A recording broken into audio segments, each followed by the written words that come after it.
Hi, my name is Terry Lee from Sweet Pea Papers, and this is going to be a very short, very fun video. I've had a request for this, and I've seen other people do this online, and so I guess I just assumed that people knew how to do this, but maybe not. So what we're going to do today are two simple things. We're going to make our own alcohol ink spray, and we're going to make our own acrylic ink spray. And when you see how easy it is, you'll know, oh, I could have figured that out. So the things that you need for the alcohol spray is just food coloring and rubbing alcohol. Now I realize the camera's filming straight down, so I'm trying to accommodate that a little bit. And then for the acrylic paint spray, you got it. You just need acrylic paint. Any color will do. It doesn't have to be in a squeeze bottle. If it's in a jar, then you'll have to use a oh, what do you call it? Not a spatula, but you know, use it in multimedia and painting to scrape with. Anyway, one of those. I'm going to use a squeeze bottle just because it's easier, and the only other ingredient is water. You're just going to water it down. So what we're going to do first, though, is we're going to open our bottle, and you see where the bottom is curved because the spout, the spray part, goes all the way to the bottom and it curves around this raised up point. We need to trim that so that it doesn't touch the bottom. Okay, you can do it at an angle. And then test it and see. See, that's still a little close. It is curved, but the bottom of this bottle goes in, which I'm not sure why. I don't think my other ones don't do that. And I'm going to show you some of the colors I've made in just a second. Okay, let's try that. Yeah, so you're going to want to do that to both, or however many you're making.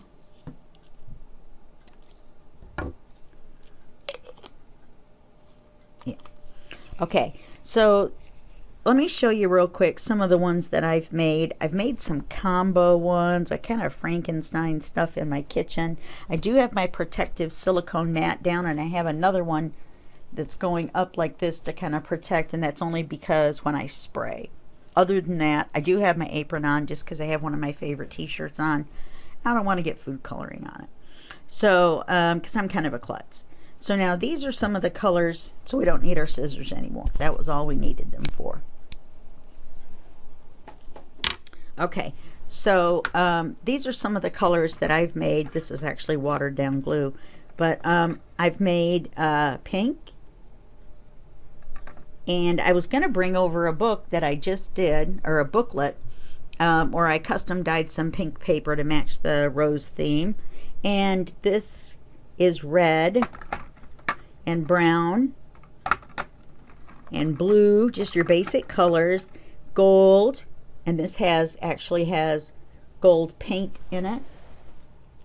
I don't know if you can see that or not, floating in there. And purple, of course. And now this brown gold is brown spray, and as you can see, it has gold paint in it. You just have to shake it up real well, and you see the gold paint goes down into the ink. Now this is alcohol ink, and I'll show you how to make the alcohol ink, and then all I did was add some gold, metallic gold acrylic paint. Let me see if I can reach it.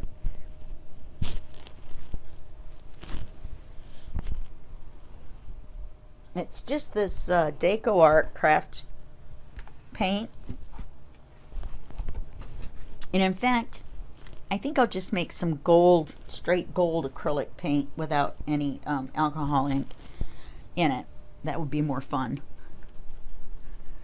Alright, so what I did to make my alcohol ink is very easy. You just take some alcohol. This is 70%. Higher up is better. The higher alcohol content, the better. This is a 3-ounce bottle. And you just pour some alcohol in here. And I usually just fill it 2/3 full, 3/4 full, just because I don't want to have to make it that often. And then you just take whatever color food color you want, and I'm trying to think about what I don't have. I don't have a yellow. Yellow's awful light on paper. I don't have a green. Now you can mix the colors too. Like if this green is way too dark, I'm just going to put a couple drops in and then check it and see. I have a pink.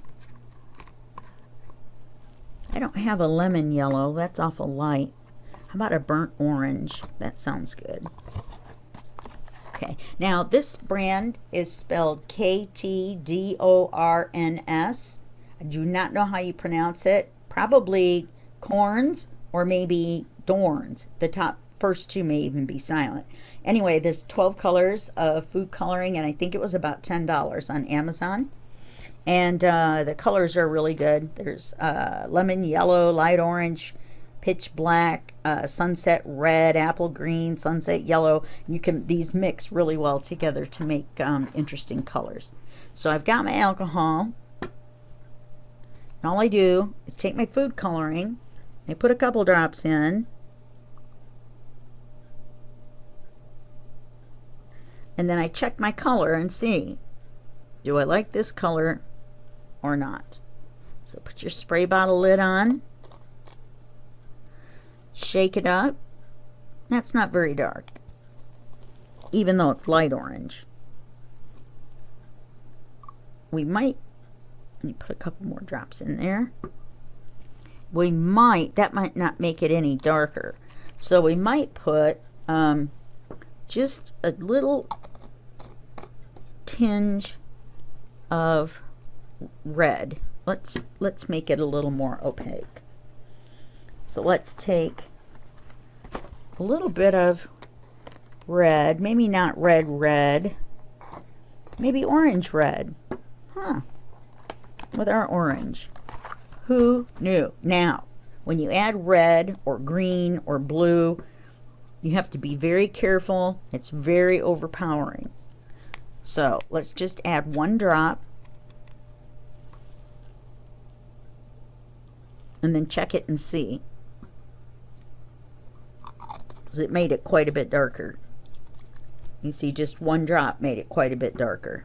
I'm going to do one more. My orange is too orange.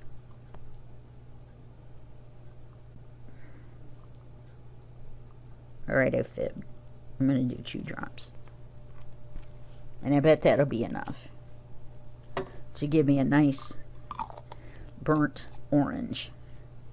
That'll be good when you're doing your autumn stuff. Which now it's June, so it's almost time to do autumn stuff, right? I might even make it a little bit darker. But I also have this gold. It has the gold paint in it. What happens with the gold paint mixed in with the alcohol ink is that it gives it like this sheen. It doesn't like spray like gold paint.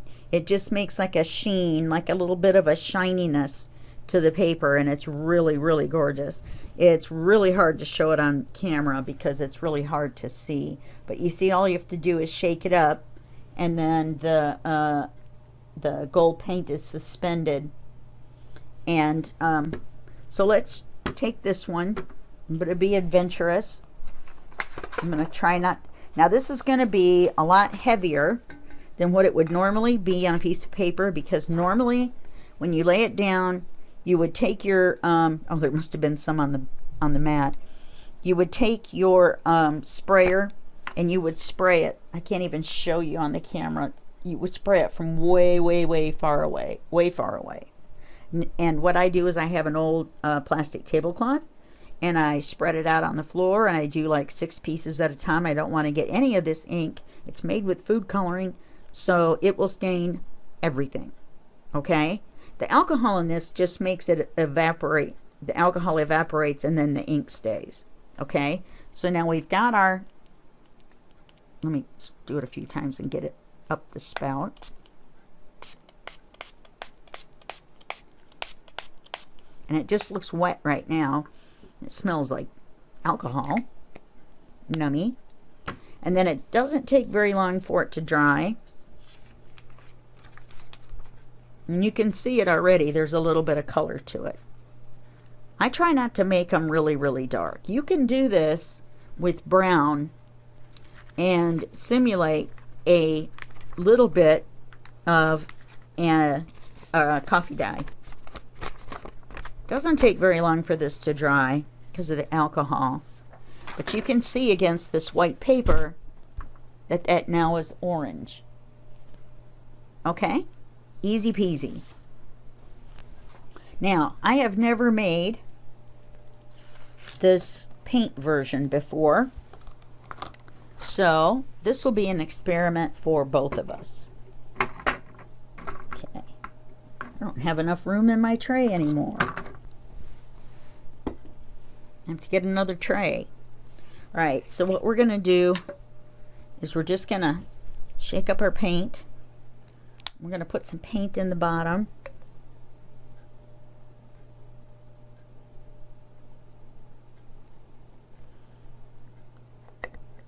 I'm going to say maybe a little bit more than that. I'll hold it sideways and show you here in a minute. Okay, then you're going to want to take, oops, got my cord wrapped up. And I forgot to get one. I'm going to use a paper towel, but you would want to use a baby wipe. And those aren't open yet, or I would use one. And then you just want to get any that's around the top edge off, because when you go to put the lid on, you don't want it to be stuck by the paint and then not be able to get it open ever again. You may want to refill it. Who knows? Okay? And then the only other thing we're going to do is we're going to cap up our paint, first of all. Then we're going to fill up some water in there.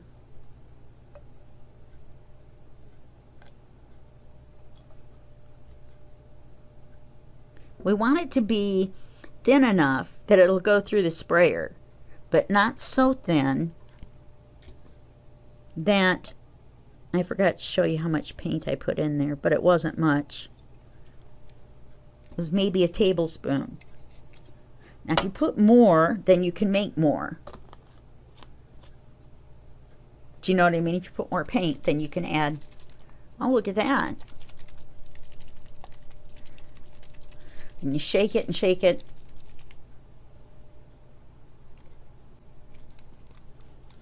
And if the paint does not diffuse into the water, see right there, then it means that you don't have enough water. So let's add a little bit more water. I'm so glad I got these silicone mats. I got them, I think it was 3 for $10 on Amazon. I got 3 silicone mats. They're very nice. Pretty good size. I'm going to put the water over there and put the paint over there. So let's shake it up again and see what we got. Still have a little bit in the bottom. I may have put too much paint in there. It'll still spray though. Let's see what we got. Let's bring in another piece of paper. Once again, this is going to be closer than what we normally would spray. And now the thing about acrylic paint is that it's not like the inks that you spray, which are not permanent. If you get them wet again, like the ink has to be the last thing that you spray on a multimedia multi-medium project, because if you put anything else on top of it, you reactivate it and then it turns liquid again. So acrylic paint is permanent in such that once it dries, you can do whatever you want over the top of it. Okay, so let's try this out and see. There may still be too much paint in the bottom. I may have put too much paint in here. Well, look at there. So now on your multimedia projects, and it seemed to come out a little thick, the spray, and it looks to me like there's little granules of paint in there. So I think that means I need more water still, because I put too much paint in. But I don't think it's too bad for my very first try. You can let it run down and get a cool effect. And remember, this is typing paper. I just did it for an example. So you could let it run. You could use it on a multimedia.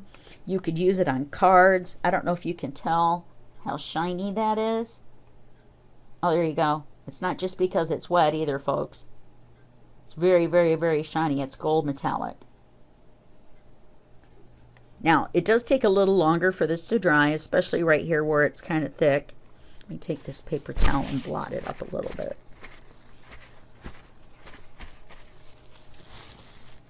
You can see there. That might be interesting too. Take a paper towel with a pattern like this and splop it in your spray and then spread it around on your project. Okay, so now look, this is what you get with this.